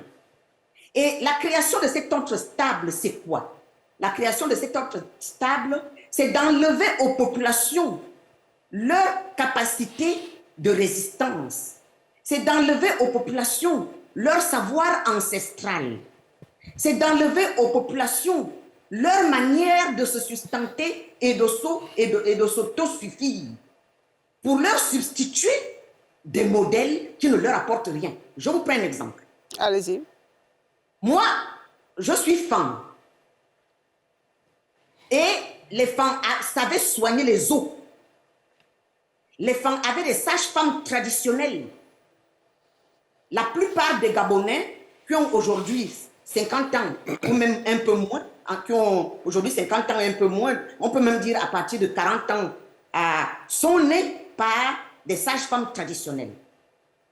Ces sages-femmes traditionnelles, personne ne mourait en couche. L'État gabonais a travaillé à tuer la médecine traditionnelle pour la substituer à la médecine légale. Résultat, selon les chiffres de la Banque mondiale, 500 femmes meurent en couche par an. Alors que quand les populations avaient leur sage-femme traditionnelle, il y avait 0 mort, aussi bien chez l'enfant que chez la mère. Chez moi, les gens soignaient les os, c'est-à-dire un os se casse. Et de manière traditionnelle, on soigne l'os. Et quand la personne est guérie, il y a même pas pour terminer. Oui, il n'y a même pas un tout pour montrer que... Et donc, quand on enlève aux populations leur possibilité de s'autosuffire à eux-mêmes, c'est ça qu'on appelle un ordre stable. Donc, les mots sont importants en fonction des contextes. Dans le contexte d'un État néocolonial, la stabilité veut dire on a enlevé aux populations leur capacité de résistance. On a enlevé aux populations leurs moyens de subsister. Et nous avons un ordre stable, c'est-à-dire nous les avons affaiblis. Donc quand un État néocolonial loue la stabilité, il est en réalité en train de fêter le travail qu'il a fait pour affaiblir la population en lui enlevant tous les moyens qu'il avait de s'autosuffire. C'est bien noté, je t'avoue. Oui, mais je voulais quand même dire un troisième élément. Parce que quand beaucoup de gens prennent la parole, j'attends tranquillement que tout le monde parle. Le troisième élément que je voulais noter, c'est que au Gabon, on ne peut pas parler de démocratie, quelle que soit la forme. Et si vous regardez même les textes, par exemple, le texte sur les partis politiques au Gabon, j'ai pris la peine de le recopier. Ce texte, la loi relative aux partis politiques, dans son article 3 dit « Les partis politiques et les groupements de partis politiques concourent à l'expression du suffrage et contribuent à l'éducation politique et à la participation des citoyens à la vie politique, à la formation des élites capables d'assumer les fonctions publiques et à l'animation du champ politique. » C'est l'article 3. D'accord. Sur la loi des partis politiques. Cet article, c'est très important. C'est vraiment très important parce que dans certains cas, il ne faut pas seulement parler de manière théorique, il faut regarder la pratique d'un pays. C'est pour ça que chaque pays a son histoire et c'est cette histoire qu'il faut décortiquer pour comprendre. Ce texte sur les partis politiques ne parle nulle part de la démocratie.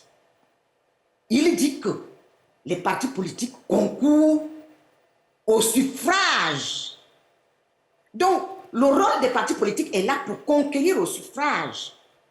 Et donc, les partis politiques doivent former leurs militants à participer au suffrage. On ne dit pas participer à la démocratie. Parce que les éléments pratiques de la démocratie, c'est quoi? C'est par exemple la liberté de réunion. Très rapidement, maître, il ne nous reste plus assez de temps. Oui, c'est par exemple la liberté de réunion. Oui, vous aurez la parole. Les gens de réunion doivent, les gens qui ont un problème commun, doivent pouvoir se réunir pour dire nous avons tel problème, voilà les solutions que nous avons trouvées à notre problème.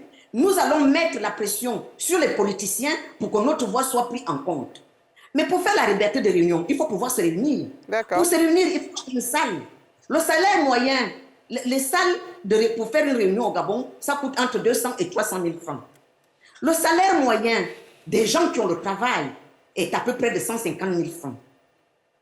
Qui peut concourir à l'exercice démocratique pour que sa voix soit entendue en faisant des réunions pour faire en sorte que les gens qui ont les mêmes problèmes que lui forment un bloc pour faire entendre leur voix à partir des réunions et d'un travail pour participer à l'élection. On note bien votre développement. Il faut regarder les vrais éléments de la démocratie. Je suis désolée de vous couper la parole. D'accord. Et donc, déjà, merci, pas d'argent. Merci, maître Yann.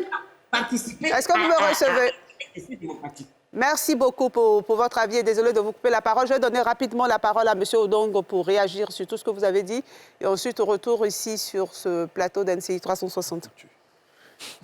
Mais moi, je suis un peu surpris que Madame Maître Paulette Oyan-Ondo, je le disais tantôt par ailleurs, ancien ministre d'Omar Bongo, disent qu'il n'y a pas de démocratie au Gabon. Maître Oyan-Ondo est une personnalité publique gabonaise appréciée, je peux vous le dire. Elle est appréciée par ses prises de position dans le cadre des droits des plus démunis. Mais en même temps, elle dit qu'on ne peut pas faire de politique au Gabon. Mais Mme Maître Oyan-Ondo oublie de signaler qu'au Gabon, les partis politiques sont financés par l'État. C'est-à-dire, moi, tu vas venir te poser à moi, je te donne les moyens de te poser à moi, de me battre. Au Gabon, ça existe. Maître Oyan-Ondo, il est important de relever cela. Et que les téléspectateurs de NCI aussi le sachent. D'autre part, on parle d'esclavagisme et autres, mais toute la côte de l'Afrique était le point de départ, le golfe de Guinée. Libreville a été fondée par des esclaves qui sont rentrés des plantations américaines et autres. Libreville, ville libre, comme Freetown en Sierra Leone. Donc, en parlant d'esclavagisme ou d'esclaves, le Gabon n'est pas numéro 1 là-dedans. Toute l'Afrique a subi les affres de cette ignominie, et vous le savez bien. Maintenant, moi, je pensais que le débat ici devait être accentué sur l'action, le bilan du président Ali Bongo Ondimba et des perspectives relatives aux échéances électorales qui nous attendent. Bon, j'attends toujours de voir. En tout cas, le président Ali Bongo Ondimba et tous ses militants sont sereins et puis nous attendons, madame. D'accord, merci. Retour donc sur ce plateau ici, Landry Cuyo. Merci bien, Evelyne. Nous sommes à quelques mois des élections au Gabon, n'est-ce pas? Quelques semaines, pardon, des élections au Gabon. La question qui se pose aujourd'hui est celle-ci. Est-ce qu'il se trouve en face du PDG et de son leader, qui est le président Ali Bongo Ondimba, une opposition en capacité de gagner ces élections? Est-ce qu'il y a un discours commun, une offre, une stratégie, une tactique, une capacité à pouvoir occuper l'espace, à pouvoir souligner les insuffisances? Est-ce qu'on a un leader même au niveau de cette opposition et qui puisse inspirer et agréger tous les espoirs des Gabonais qui ne se reconnaissent pas en Ali Bongo? C'est ça la question qui se pose aujourd'hui. Parce qu'aujourd'hui, on peut décrier ceci ou cela, mais on ne peut changer que si l'on conquiert le pouvoir d'État. La politique, c'est aussi simple que ça. Est-ce qu'ils sont en capacité de conquérir le pouvoir d'État? Et tel que cette opposition se présente là, est-ce qu'elle se donne les moyens d'y aller? Dans tous les cas de figure, comme disait M. Alafé, on a une personne ici qui était donnée pour morte.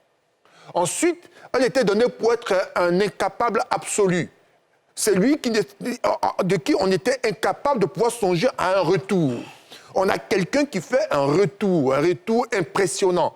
Il revient, il est en parfaite santé, en capacité de pouvoir s'exprimer, de pouvoir construire des idées et donc de pouvoir porter la destinée de son pays.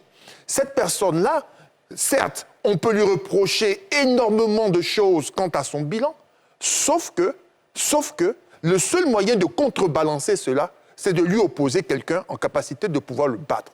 Est-ce que l'opposition gabonaise est capable de cela? Jusqu'à présent, il n'y a rien qui convainc à cet effet. Et parfois, on est parti pour que cet homme-là puisse continuer à exercer la fonction de président de la République du Gabon, quant à espérer désormais que ce qui n'a pas été fait pendant ces 14 premières années au pouvoir puisse être rattrapé. Parce que je le précise, tous les États africains modernes sont engagés dans une bataille de développement, à l'effet de satisfaire aux besoins de leur population. Le Gabon en a besoin, les Gabonais en ont besoin. Et si aujourd'hui ces personnes manifestent une sorte d'insuffisance, il faudrait qu'au niveau du parti au pouvoir, on ne tombe pas dans l'autosatisfaction, mais que de dire, c'est vrai, il y a des préoccupations, il faut en tenir compte et faire davantage pour eux. D'accord, merci. Au regard du temps imparti, je ne vais pas donner la parole à tout le monde sur ce plateau. Hospitalité ivoirienne oblige, on va retourner au Gabon. Ou à la fin, Wakili, rapidement. Non, pour dire que par rapport à ce qu'il a dit, Jean Ping n'est pas candidat et il ne soutient pas ses anciens partenaires alliés qui ont été candidats. Préciser ça et aussi préciser que c'est vrai, peut-être le système américain a un tout, mais avec les grands électeurs, c'est une majorité absolue. Enfin, nous n'avons pas accusé le président Ali Bongo d'avoir modifié la Constitution pour être à nouveau candidat.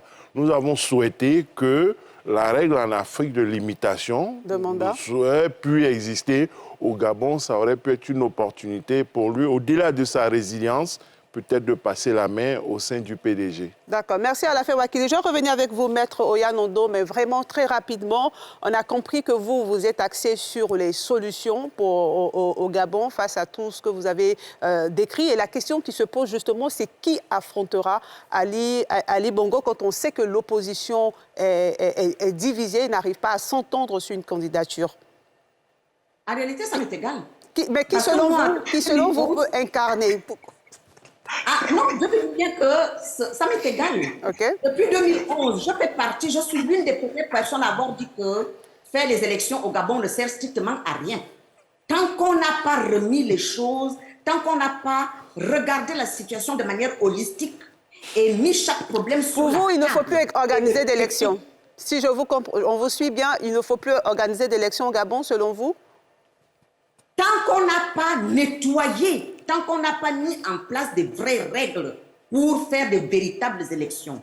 Parce qu'au Gabon, les élections, ce sont des élections de non. La population ne participe pas au processus démocratique parce que le processus démocratique lui est fermé. La démocratie ne doit pas seulement être le fait d'aller voter. Et on a réduit la population gabonaise uniquement à ça.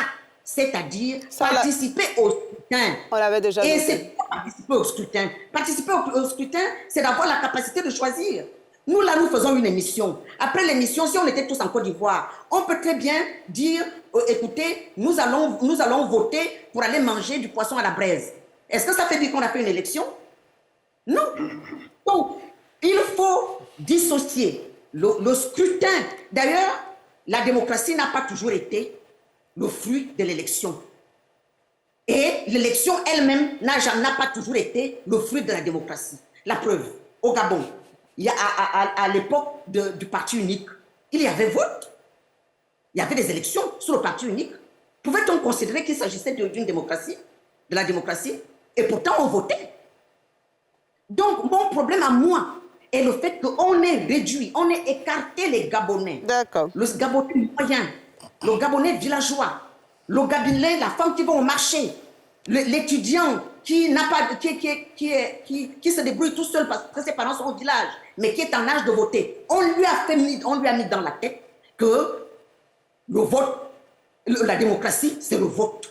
Et je suis contre, j'appelle ça une escroquerie intellectuelle. Moi, c'est ce qui me préoccupe. Qui sera face à Ali Bongo ou qui ne sera pas face à Ali Bongo, je ne vois pas ce que ça change parce que les élections ont lieu au Gabon depuis les années 90. Et on est toujours dans le business.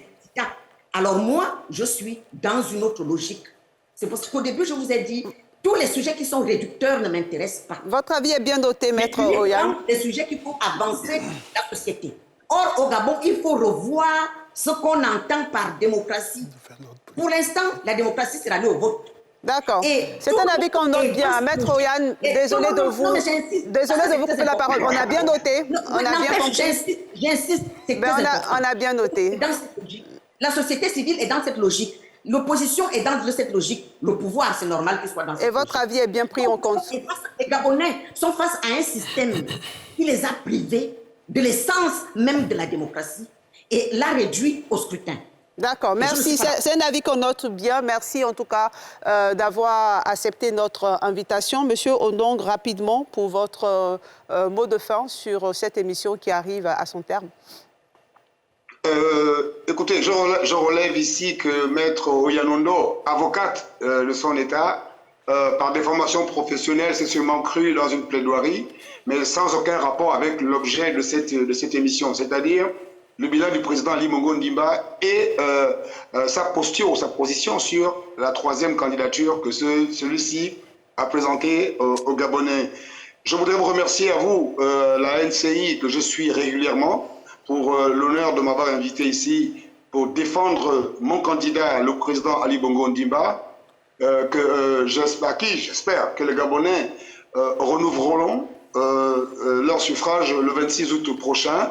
Je voudrais dire à tous les invités sur votre plateau que je suis très honoré et très heureux de les voir parce que j'en connais quelques-uns. Je suis un ancien étudiant à Abidjan, en Côte d'Ivoire.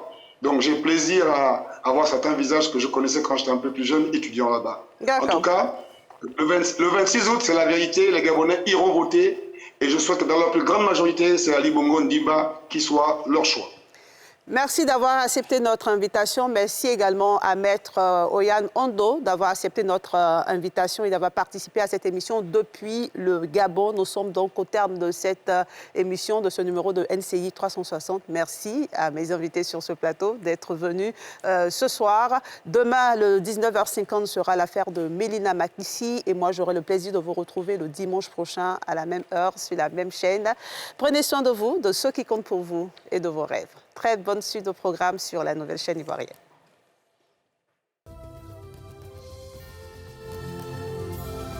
Port autonome d'Abidjan, une référence internationale. Cette émission vous a été présentée par la SODEMI, la porte d'entrée du secteur minier ivoirien.